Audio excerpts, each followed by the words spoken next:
ஆண்டவராக இயேசு கிறிஸ்துவில் மிகவும் அதிகமாக நேசிக்கப்படுகின்றவர்களே, காலை நேரத்தில் குறிப்பாக மே மாதம் 29ஆம் நாளிலே உங்களை சந்திப்பதில் மிகுந்த மகிழ்ச்சி அடைகிறோம். காலை நேர இறை தியானத்தை ஆரம்பிக்கலாம். நமது ஆரம்பம் பிதா குமாரன் பரிசுத்தாவின் நாமத்தில் உள்ளது. ஆமேன். ஜெபம் செய்வோம். மகா இரக்கமும் கிருபையும் நிறைந்த எங்கள் அன்பின் பரலோக பிதாவே, எங்கள் ராஜாதி ராஜாவே, கர்த்தாதி கர்த்தாவே, இந்த ஆசீர்வதிக்கப்பட்ட மனமகிழ்வான் இறைவா, காலை வேளைக்காக ஆண்டவரே நாங்கள் நன்றி செலுத்துகின்றோம். கடந்து போன இரவுல எங்களோடு கூட இருந்து எங்களுக்கு ஜீவனை கொடுத்து எங்களை ஆசீர்வதித்து வழிநடத்திருக்கிறீர். நன்றி தகப்பனே. காலை நேரத்தில் இதோ இந்த இறை தியானத்தை கர்த்தர் எங்களுக்கு ஆசீர்வதியும். இந்த ஆண்டவர் இறை அருள் எல்லாருக்கும் போய் சேரும்படியான ஆண்டவர் ஆசீர்வாதங்களை தர வேண்டுமா ஜபிக்கிறோம். இந்த நாளின் இறை செய்தி, பாடல் வேலை, ஜெப வேலை எங்களுக்கு ஆசீர்வாதி. இந்த குழுவை எடுத்து நீர் பயன்படுத்தும். இறை மைந்தன் இயேசுவின் மூலம் ஜபிக்கிறோம் நல்ல பிதாவே. ஆமேன். காலை வேளையில் 602வது பாடலாகிய அவர் அற்புதமானவரே என்னை மீட்டென்னை காத்தென்னை என்ற பாடலை சாரோடு இணைந்து நாம் பாடும். 602.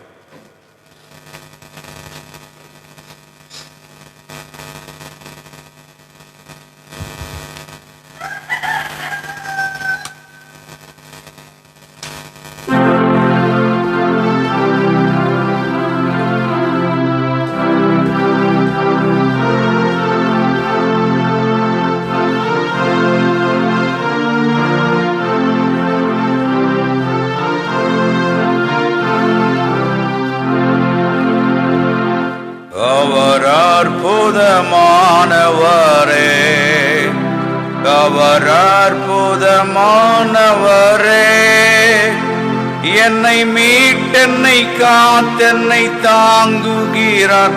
அவர் அற்புதமானவரே, என்னை மீட்டென்னை காத்தென்னை தாங்குகிறார். அவர் அற்புதமானவரே.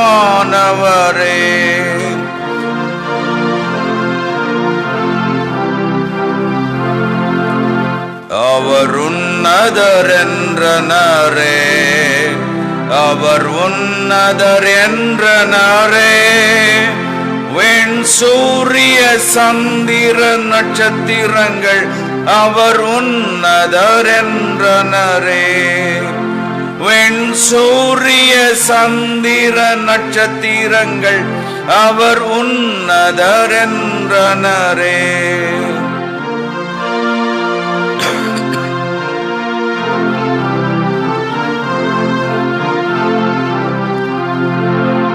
அவர் அற்புதமானவரே, அவர் அற்புதமானவரே,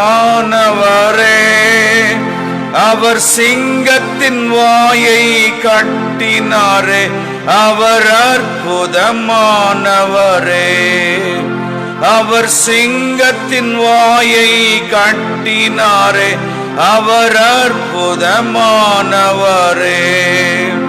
அவர் உன்னதர் என்றனரே, அவர் உன்னதர் என்றனரே, அவர் காற்றையும் கடலையும் அதட்டினாரே. அவர் உன்னதர் என்றனரே, அவர் காற்றையும் கடலையும் அதட்டினாரே. அவர் உன்னதர் என்றனரே, அவர் அற்புதமானவரே, அவர் அற்புதமானவரே, என்னை மீட்டென்னை காத்தென்னை தாங்குகிறார். அவர் அற்புதமானவரே.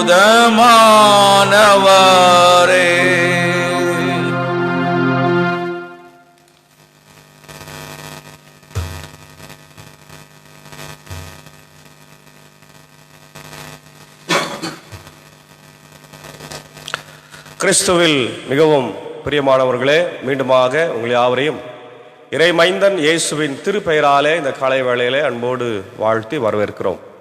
இந்த காலை நேரத்தில் நாம் தியானிக்கும்படியாக தெரிந்து கொண்ட திருமறை பகுதி அது 2 கொரிந்தியர் 4ஆம் அதிகாரம் 5 முதல் 12 வசனங்கள். 2 கொரிந்தியர் 4ஆம் அதிகாரம் 5 முதல் 12 வசனங்கள்.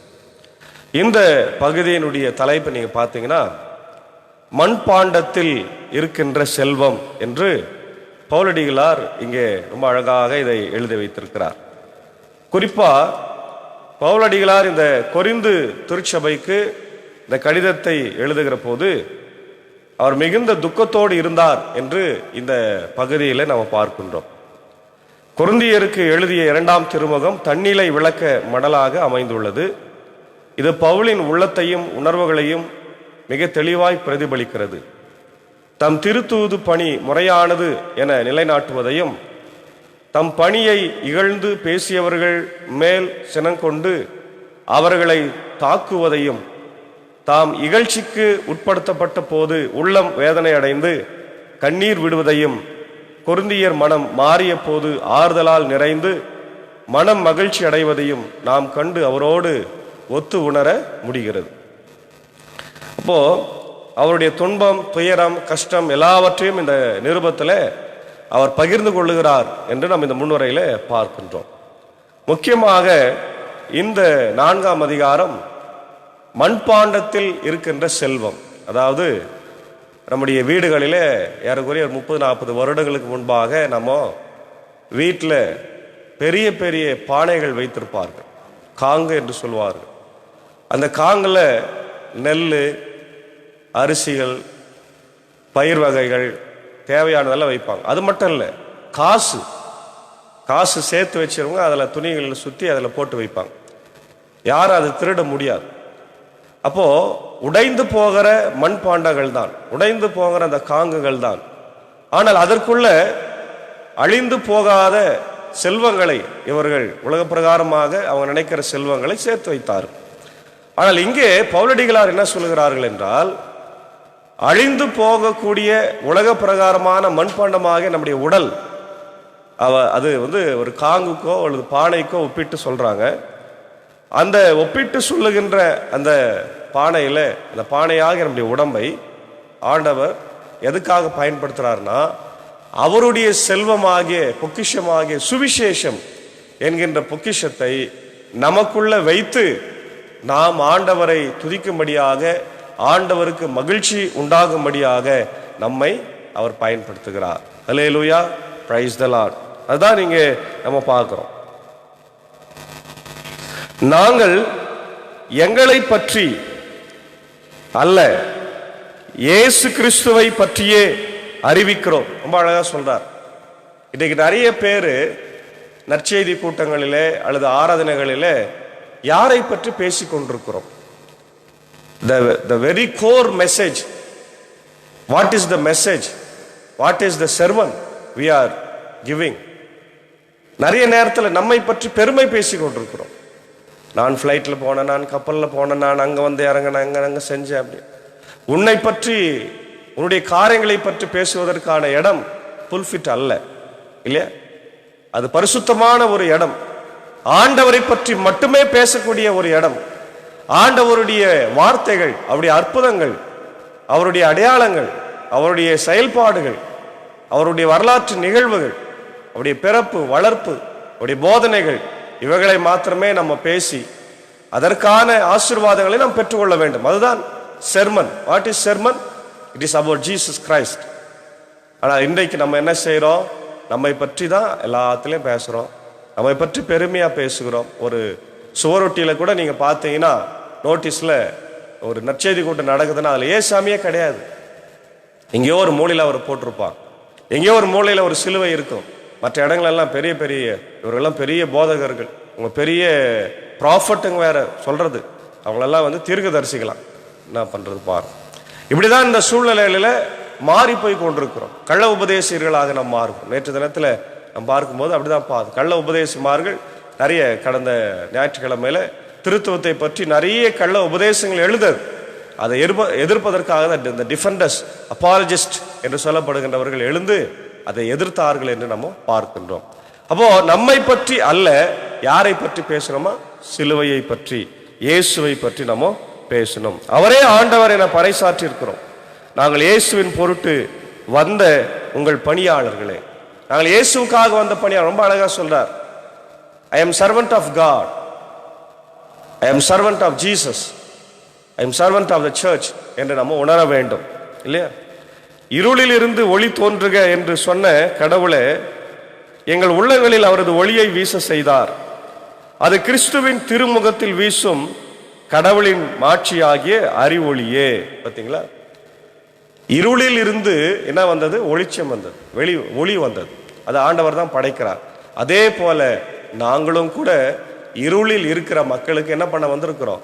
வெளிச்சத்தை கொடுக்க வந்திருக்கிறோம். அல்லேலூயா, பிரைஸ் தி லார்ட். பார்த்தீங்களா, இருளில் இருக்கிற மக்களுக்கு ஒளியை பறைசாற்ற வந்தவர்கள் ஆண்டவருடைய பிள்ளைகள். ஆனா இன்னைக்கு நிறைய பேர் திருச்சபையில் இருக்கிற ஆயர்களும் தலைவர்களும் அல்லது ஸ்தாபனங்களிலே பணியாற்றுகிறவர்கள் இன்னைக்கு எல்லாவற்றும் இருளில் தள்ளி இருக்கிறார். உதாரணம் நம்ம ILC. இன்னைக்கு எல்லா நிறுவனங்கள் தேய்ந்து கொண்டிருக்கிறது, பள்ளிகள் தேய்ந்து கொண்டிருக்கிறது, மாணாக்கர்களுடைய வருகை குறைவாக இருக்கிறது இல்லையா? அதனால ஆசிரியர்கள் பணி நிறவனால என்ன பண்றாங்க? வெளியில எடுத்து போடுறாங்க. இன்னைக்கு பணிகள் எல்லாம் முடங்கி போயிருக்கிறது. பெதஸ்தா மருத்துவமனை ஒரு காலத்துல நம்ம சுற்றி இருக்கிற 100 கிராமங்களுக்கு மேலாக மக்கள் வந்து சிகிச்சை பெற்றார்கள். விபத்துகளிலே குழந்தை பேரு எவ்வளோ ஆசீர்வாதமான ஒரு இடமாய் இந்த பெதஸ்தா மருத்துவமனை வளாகம் இன்னைக்கு இருந்தது.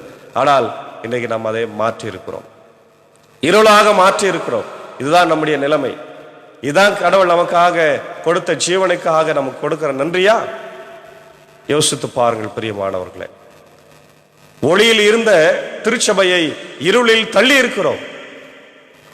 ஆசீர்வாதமா இருந்த திருச்சபையை சாபத்திற்குள்ளாய் தள்ளி இருக்கிறோம். யாரு? நம்ம தான்.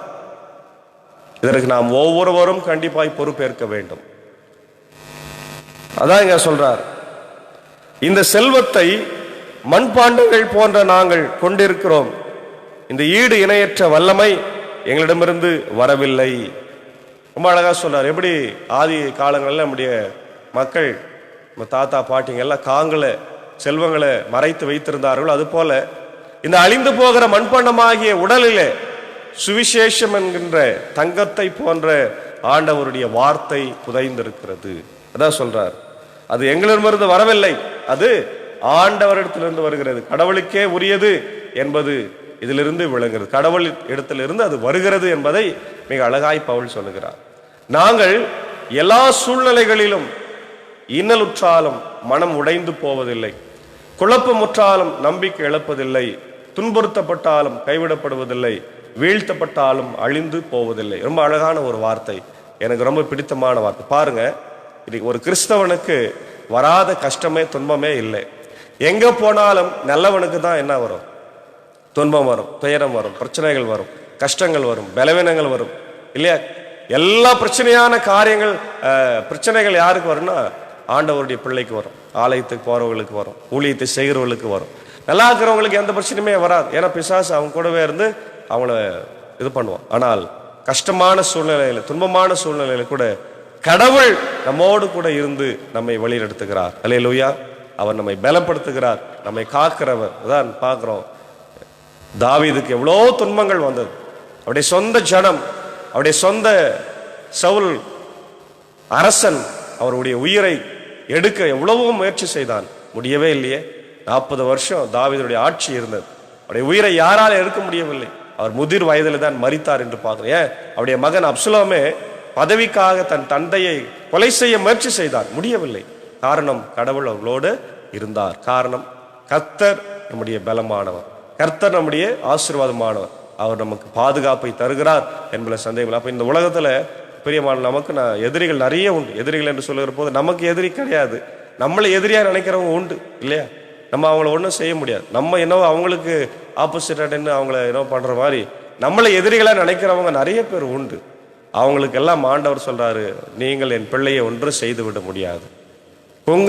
சிங்கத்தின் குகையில இருந்தாலும் கூட என் பிள்ளையை ஒன்று செய்து விடுவார். தானியேலை காத்த ஆண்டவர், சாத்ராக் மேஷாக் ஆபேத்நேகோ எரிகிற அக்னி சூளையில காத்த ஆண்டவர். 4 பக்கமும் நெருப்பு சூழ்ந்து கொண்டது, வெளியவே வர முடியாது. 7 மடங்கு அதிகமான நெருப்பு எரிந்து கொண்டிருக்கிறது. ஆனால் கர்த்தர் அவர்களை பாதுகாத்தார். அல்லேலூயா. 4வது மனிதனாக அவர் உள்ளே சென்று தேவதூதனை போல அவளை பாதுகாத்தார். வெளியே வந்து பார்க்குறாங்க, அவருடைய உடல் எந்த விதமான கருகி போகல, நாற்றமும் அடிக்காது, கருகள் நாத்தனும் வரல, ஸ்மெல்லும் வரல. எவ்வளவு அற்புதமான கடவுள் நம்முடைய கடவுள் பார்த்தீங்களா? அதான் இங்க சொல்றாரு, நாங்கள் எல்லா பக்கத்திலும் நெருக்கப்பட்டாலும், எல்லா சூழ்நிலையிலும் இன்னலுற்றாலும், குழப்பமுற்றாலும் நம்பிக்கை இழப்பதில்லை. துன்புறுத்தப்பட்டாலும் கைவிடப்படுவதில்லை, வீழ்த்தப்பட்டாலும் அழிந்து போவதில்லை. எங்களுக்கு எல்லாம் துன்பம் வரும், கஷ்டம் வரும், பிரச்சனைகள் வரும், நாங்கள் விழுந்து போவோம். ஆனால் நாங்கள் ஏனைகள் அல்ல, ஏனைய அல்ல, குதிரை. ஏனைகள் விழுந்து போனால் எழுந்துக்கு முடியவே முடியாது, கஷ்டப்படும். ஆனால் நாங்கள் குதிரைகள், விழுந்த உடனே எழுந்து ஓடிக்கொண்டே இருப்போம். அல்லேலூயா. கிறிஸ்தவர்கள் குதிரைகளை போன்றவர்கள். அவர்கள் விழுந்தாலும் எழுந்து சட்டென்று ஓடிக்கொண்டே இருப்பார். ஆம் பிரியமானவர்களே, ஆண்டவருடைய ஆசீர்வாதம் நம்மோடு இருந்தால் நம்மளை யாரும் ஒன்று செய்து விடவே முடியாது. மரணத்தின் விளிம்பிலே இருந்தா கூட நாம் காக்கப்படுவோம் என்பதில் சந்தேகம். அதான் சொன்னாரு, இயேசுவின் வாழ்வே எங்கள் உடலில் வெளிப்படுமாறு நாங்கள் அவருடைய சாவுக்குரிய துன்பங்களை எங்கள் உடலில் சுமந்து செல்கிறோம். அப்போ ஒரு பக்கம் நம்ம இயேசுவின் உயிர்த்தெழுதலை சுமந்து கொண்டு சென்றாலும் இன்னொரு பக்கம் அவருடைய மரணத்தையும் நம்ம தெரிவித்துக் கொண்டேதான் இருக்கிறோம். இயேசுவின் வாழ்வு சாவுக்குரிய எங்கள் உடலில் வெளிப்படுமாறு உயிரோடு இருக்கும் போதே நாங்கள் அவரை முன்னிட்டு எந்நேரமும் சாவின் வாயிலில் நின்று கொண்டிருக்கிறோம். சாவின் ஆற்றல் எங்களிலும் வாழ்வின் ஆற்றல் உங்களிலும் வெளிப்படும். ரொம்ப அழகா சொல்றார், சாவின் ஆற்றலும் வாழ்வின் ஆற்றலும் ஒரே சேர நம்முடைய வாழ்க்கையில இருக்கிறது. ஆண்டவர் என்னோடு கூட இருக்கிறார் என்று பவுலடிகளார் இங்கே அழகாய் தெளிவாய் முடிக்கிறதை பார்க்கும். ஆகவே பிரியமானவர்களே, நமக்குள்ள இந்த மண்பாண்டத்துக்குள்ள ஆண்டவர் சுவிசேஷத்தை வைத்திருக்கிறார். இந்த சுவிசேஷத்தை நாம் சொல்லிக்கொண்டே இருக்க வேண்டும். ஒரு நாள் இந்த மண்பாண்டம் உடைந்து போகும், இல்லை என்று சொல்லவில்லை. ஆனால் நமக்குள்ள இருக்கிற பொக்கிஷமாகிய அந்த தங்கத்திற்கும் அதிகமான விலை மதிப்பற்ற சுவிசேஷத்தை நாம் எல்லாருக்கும் சொல்லுகிற போது அப்பொழுதுதான் இந்த சுவிசேஷ ஆசீர்வாதமான வாழ்க்கை அது எல்லாருக்கும் பிரயோஜனமாக இருக்கும். ஆகவே நாம் இந்த சுவிசேஷத்தை நாம் மண்பாண்டத்தில் வைத்திருந்தாலும், மண்பாண்டம் உடைகிறதா இருந்தாலும் கூட நம்ம எல்லாருக்கும் போய் நம்முடைய வாழ்க்கையிலே சுவிசேஷத்தை அறிவித்து வாழ தூய ஆவியானவர் வழிநடத்தி காப்பாராக. ஆமேன். ஜெபம் செய்வோம். மகா இரக்கமும் கிருபை நிறைந்த நல்ல ஆண்டவரே, மீண்டுமாக இந்த மே மாதம் 29ஆம் நாளுக்காக நன்றி செலுத்துகின்றோம். கடந்த போன நாட்களிலே கிருபையாய் எங்களை காத்து வழி நடத்தினீர். இறைவா, இந்த காலை வேளையிலே உம்முடைய தெய்வீக சமூகத்திலிருந்து இந்த நாளை நாங்கள் ஆரம்பித்திருக்கிறோம். ஆண்டவரை கேட்ட வார்த்தைகளுக்காக நன்றி தகப்பனே. இதோ நாங்கள் மண்பாண்டங்களாய் இருக்கிறோம். மண்ணிலிருந்து எங்களை உருவாக்கினீர், ஜீவ சுவாசத்தை எங்களுக்குள்ளே கொடுத்தீர். அதுபோல என்றும் அழியாத முடி சுவிசேஷத்தை பொக்கிஷத்தை எங்களுக்குள்ளே வைத்திருக்கிறீர். இந்த மண்பாண்டத்திலிருந்து நாங்கள் அதை எல்லாருக்கும் அறிவித்து வாழ ஆண்டவரை பாடல் வழியாக, ஜபத்தின் வழியாக, ஊழியத்தின் வழியாக நாங்கள் அதை சொல்லி அநேக மக்களுடைய ராஜ்யத்தில் சேர்க்க எங்களை இந்த மண்பாண்டங்களை நீர் எடுத்து பயன்படுத்த வேண்டும் என்று நாங்கள் கெஞ்சி மன்றாடுகிறோம். இந்த ஊழியங்களை செய்கிற எல்லாரையும் கர்த்தர் ஆசீர்வதியும். உலகமெங்கும் எல்லா ஊழியங்களையும் செய்து கொண்டிருக்கிற மக்களையும் ஆசீர்வதியும். குறிப்பாக இந்திய சுவிசேஷ லுத்தரன் திருச்சபையை ஜபிக்கிறோம். ஆண்டவர் ஒளியாய் இருந்ததை இந்த இருளாய் நாங்கள் மாற்றியிருக்கிறோம். இந்த சூழ்நிலைகள் வெகு சீக்கிரத்தில் மாற வேண்டும் என்று நாங்கள் ஜபிக்கிறோம். இதற்காக உழைத்து கொண்டிருக்கிற ILC president, general secretary, treasurer, ஆண்டவர் ஆம்பூர் சபை சங்கத்தின் தலைவர்கள், ஆண்டவர் அதே போல நாகர்கோவில் ட்வார்னம் தலைவர்களுக்காக ஜபிக்கிறோம். பள்ளிக்கூடங்கள், சிறப்பு பள்ளிக்கூடங்களுக்காக, ஆண்டவரை பெதஸ்தா மருத்துவமனைக்காக ஜபிக்கிறோம். இந்த மேலாண்மை குழுவும் ஆண்டவர் ILC பொறுப்பாளர்களும் அதை திறக்கிறதுக்கான சூழ்நிலைகளை என் தேவனே உருவாக்கி தாருங்க ராஜா. ஒவ்வொரு திருச்சபைகளையும், திருச்சபையுடைய பணிகளையும், ஊழியங்களையும், ஆயர் பெருமக்களையும், குறிப்பாக இந்த நாட்களில் கலந்தாய்வில் பல இடங்களுக்கு மாறுதலாய் போய்கொண்டிருக்கிற ஆயர் பெருமக்களையும் கர்த்தர் ஆசீர்வதிக்கணுமா ஜபிக்கிறோம். தொடர்ந்து கர்த்தாவுடைய குடும்பங்களில் ஊழியங்களை செய்கிற போது தேவைகளை என் தேவன் சந்திய ராஜா. அதே போல ஆண்டவரே, வெளிநாடுகளிலே ஆண்டவர் மற்ற மாநிலங்களிலே ஊழியங்களை செய்கின்ற எங்கள் அன்பு சகோதரர்கள், மாற்று திருச்சபையின் மக்களுக்காக ஜபிக்கிறோம். எல்லா ஸ்தாபனங்களையும் ஆசீர்வதியும், எல்லா மிஷினரிகளையும் ஆசீர்வதியும். வடநாட்டில் ஊழியம் செய்கிற FMBB மிஷினரிகளுக்காக ஆண்டவரே, மற்ற மிஷினரிகளுக்காக, ஜெம்ஸ் மிஷினரிகள், தன்னார்வ தொண்டர்கள், IMS மிஷினரிகளுக்காக, வெளிநாடுகளில் பல இடங்களில் ஊழியங்களை செய்கிற மிஷினரிகளுக்காக, திருச்சபைகளுக்காக, இதோ தாய் திருச்சபையாக விளங்கி கொண்டிருக்கிற இந்திய சுவிசேஷ லுத்தரன் திருச்சபை, ஆண்டவர் LCMS திருச்சபைக்காக, அமெரிக்கா தேசத்தில் இருக்கிற LCMS பிரசிடென்ட் மற்ற எல்லா பொறுப்பாளர்களுக்காக வேண்டிக் கொள்கிறோம். அவர்கள் எல்லா நாடுகளுக்கும் ஊழியங்களை செய்வதற்கு ஃபண்டிங் பண்ணி கொண்டிருக்கிறார்கள். இந்தியாவுக்கு அந்த ஃபண்டிங் வந்து இன்னும் நிறைய ஆண்டவரே பள்ளிக்கூடங்கள், ஸ்தாபனங்கள், கல்லூரிகள், மருத்துவக் கல்லூரிகள் ஆண்டவரை திறக்கப்பட நாங்கள் தரிசனத்தோடு ஜபிக்கிறோம். ஒருவேளை அது இப்போ முடியவில்லை என்று சொன்னால் இன்னும் வரும் நாட்களில் அப்படிப்பட்ட காரியங்கள் நடைபெறுவதற்கு கர்த்தர் கிருபை தார். காலை நேரத்தில் இந்த ஊழியத்தில் எங்களோடு இருந்து இந்த இல்லத்தை திறந்து கொடுத்து இசைக்கருவியை மீட்டு ஆண்டவரே இந்த மண்பாண்டத்தில் இருக்கிற சுவிசேஷத்தை எல்லாருக்கும் அறிவிக்கும்படியாக உதவி செய்கிற அன்பர் சாருக்காக, அக்காவுக்காக, அன்பான பிள்ளைகள், மாத்தாள மறியலுக்காக ஜபிக்கிறோம். குடும்பங்களை ஆசீர்வதி, ரத்த கோட்டைகளை மறைத்து கொள்ளும். சாகோ சாருக்காக, டீச்சருக்காக ஜபிக்கிறோம். இசையின் மூலமாக ஆண்டவரே சுவிசேஷத்தை அறிவித்துக் கொண்டிருக்கிறோம். தொடர்ந்து அவரையும் ஊழியங்களையும் பணிகளையும் இந்த டீச்சிங் மினிஸ்ட்ரியும் கர்த்தர் ஆசீர்வதிங்க ராஜா. அதே போல இதை பிராட்காஸ்டை உதவி செய்கிற என்னுடைய அன்புக்குரிய ஆசிரியர் ஜான்சன் சாருக்காக, டீச்சருக்காக, குடும்பத்திற்காக ஜெபிக்கிறோம். ஆண்டவரே, வேலூர் கிறிஸ்துவுத்திரன் பேராலயத்திற்காக பொறுப்பாளர்கள் குடும்பங்களுக்காக ஜெபிக்கிறோம். எல்லாரையும் ஆசீர்வதிங்க. தொடர்ந்து இப்படி திவ்ய பிரசனம் திருச்சபையோடும் கிராம சபைகளோடு இருக்கட்டும். இது அடியன் ஆண்டவரே புதிய பொறுப்பேற்றிருக்கிற பாபனப்பள்ளி போத வட்டத்தையும் அங்கே இருக்கிற 4 கிராம திருச்சபைகளையும் அதனுடைய பொறுப்பாளர்களையும் குடும்பங்களையும் ஊழியத்தையும் கர்த்தர் ஆசீர்வதிங்க. தொடர்ந்து இந்த நாளில் கூட ஆண்டவரே பிறந்த நாட்களை நன்றி செலுத்திக் கொண்டிருக்கிற அவருடைய அன்புக்குரிய ஆயர், ஆண்டவரே அடியனை அநேக நாட்களிலே வருடங்களிலே வழிநடத்திய அருள் திரு சி துரையரசு ஆயர் அவர்களுக்கு ஜெபிக்கிறோம். இந்த நாளிலே தன் ஆண்டவர் பிறந்த நாளை கண்டு நன்றி செலுத்துகின்ற பெரிய பாக்கியத்தை தந்திருக்கிறேன். கடந்து வந்த பாதைகளை திரும்பி பார்க்கிறோம். ஆண்டவரே, ஒரு கிராமத்தில், பாலூர் என்ற கிராமத்தில் இருந்து தேர்ந்தெடுக்கப்பட்டு ஆண்டவர் பயிற்சிக்காக அவரை ஆண்டவரே கண்கடை எரியல் கல்லூரியிலே அனுப்பி அங்கே பயிற்சி பெற்று வந்து தொடர்ந்து ஆண்டவரை துத்திப்பட்டு போதக வட்டத்தில் ஆண்டவர் ஏறக்குறைய 30 ஆண்டுகளுக்கு மேலாக ஊழியத்தை செய்து பல திருச்சபைகளை கட்டி பல பொறுப்புகளில் இருந்தார்கள். நன்றி செலுத்துகிறோம். இந்த நாளிலே தன்னுடைய ஆண்டவரே அகவை தினத்தை கொண்டாடுகிற போது இப்படி கிருபை ஐயரோடு இருக்கட்டும். ஐரம்மாவுக்காக, அன்பான பிள்ளைகள் ஆண்டவரே மூத்தவர்களுக்காக, ஜெரோமுக்காக நான் ஜெபிக்கிறோம். பிள்ளைகளை ஆசீர்வதிங்க. எதிர்கால வாழ்வை வளமாக்க வேண்டும் என்று நான் ஜெபிக்கிறோம். அதே போல ஆண்டவரே உடைய அன்புக்குரிய ஆயர் அருள் திரு கிறிஸ்டிராஜ் அவருடைய அன்பு மனைவி திருமதி வினோதினி கிறிஸ்டிராஜ் அவர்களுக்காக ஜெபிக்கிறோம். மகளை ஆசீர்வதிங்க. கடந்த நாட்களில் 2வது குழந்தையை கொடுத்திருக்கிறீர். 2 குழந்தைகளையும் கர்த்தர் ஆசீர்வதிங்க. மகள் இழந்து போயிருக்கிற சக்தி பலத்தை தந்து இன்னும் ஆசீர்வாதத்தை தர வேண்டுமா ஜெபிக்கிறோம். தொடர்ந்து கிறிஸ்டிராஜனுடைய ஊழியத்திற்காக ஜெபிக்கிறோம். ஆண்டவரே, இதோ செண்டத்தூர் பகுதியிலிருந்து மாற்றப்பட்டு செங்கிலிகுப்பம் பகுதிக்கு ஆண்டவரே மாற்றப்படுகிறார். அதற்காக ஜெபிக்கிறோம். இந்த ஊழியம் 5 வருடத்தில் அவரோடு கூட இருந்திருக்கிறீர். தொடர்ந்து முடிய கிருபை மகனோடு தங்கியிருக்க வேண்டுமா நான் ஜெபிக்கிறோம். ஆண்டவர் அதே போல என்னுடைய கர்த்தாவே உலக நாடுகளிலே இருக்கின்ற எல்லா மக்களுக்காக ஜெபிக்கிறோம். எல்லா இடத்திலும் அமைதி, சமாதானம், சந்தோஷம் பொங்கட்டும். ஆண்டவரே, போர்கள், பதட்டங்கள் மாறட்டும். இந்தியாவுக்காக ஜெபிக்கிறோம். ஆண்டவரே, இது வர இருக்கிற 4ஆம் தேதியிலே ஒரு நல்ல தேர்தல் முடிவுகள் எங்களுக்கு கிடைக்க வேண்டும் என்று நான் ஜெபிக்கிறோம். என்னுடைய தமிழ்நாட்டுக்காக, அனைத்து மாநிலத்தினுடைய முதலமைச்சர்கள் ஆண்டவர் தொடர்ந்து ஆண்டு கொண்டிருக்கிற என்னுடைய தலைவர்களுக்காக ஜெபிக்கிறோம். இந்தியாவை அமைதியான ஒரு சூழ்நிலையை கொண்டு செல்ல கர்த்தர் கிருபை தார். தொடர்ந்து இந்த நாளிலே இந்த மூத்த விசுவாசியாக இருக்கிற என்னுடைய ஜீவாப்பாவுக்காக ஜெபிக்கிறோம். ஆண்டவரே, இரவு நேரத்தில் திடீரென்று பலவீனப்பட்டு சிஎம்சி மருத்துவமனையில் சேர்க்கப்பட்டிருக்கிறார். கொடுக்கப்படுகிற சிகிச்சைகள் அவர்களுக்கு நல்ல சுகத்தை பலத்தை தாரும். கிரேஸ் அம்மாவையும் ஆசீர்வாதம். உடைய ஆண்டவரே அன்பான பிள்ளைகளையும் கர்த்தர் ஆசீர்வாதம். அதே போல உடைய மூத்த விசுவாசிகள், ஆயர்கள், ஆயிரமாக்கள், திருச்சபையின் மக்களுக்காக ஜெபிக்கிறோம். யாரெல்லாம் சுகவீனமாய் பலவீனமாக இருக்கிறார்களோ எல்லாரையும் கண்ணோக்கி பாரும். குறிப்பானுடைய அன்புக்குரிய ஆயர்கள் அதில் திரு விஜிஎஸ் ராஜ்குமார் ஐயருக்காக, என்னுடைய நிக்சன் ஐயருக்காக ஜெபிக்கிறோம். உடைய கிருபை ஆயர்களோடு தங்கியிருக்க வேண்டும் என்று நான் ஜெபிக்கிறோம். தொடர்ந்து இந்த நாளின் ஆண்டவர் எல்லா பணிகளையும் பயணங்களையும் கர்த்தர் எங்களுக்கு ஆசீர்வாதமாய் தார். துதிகன மகிமை உமக்கே செலுத்துகிறோம். இறை மைந்தன் இயேசுவின் மூலம் ஜெபிக்கிறோம். ஜெபம் கேளு நல்ல பிதாவே, ஆமென். கர்த்தராகிய இயேசு கிறிஸ்துவின் கிருபையும் பிதாவின் அன்பும் பரிசுத்தாவினை நம்ம நேரோடு கொடுப்பதாக, ஆமென்.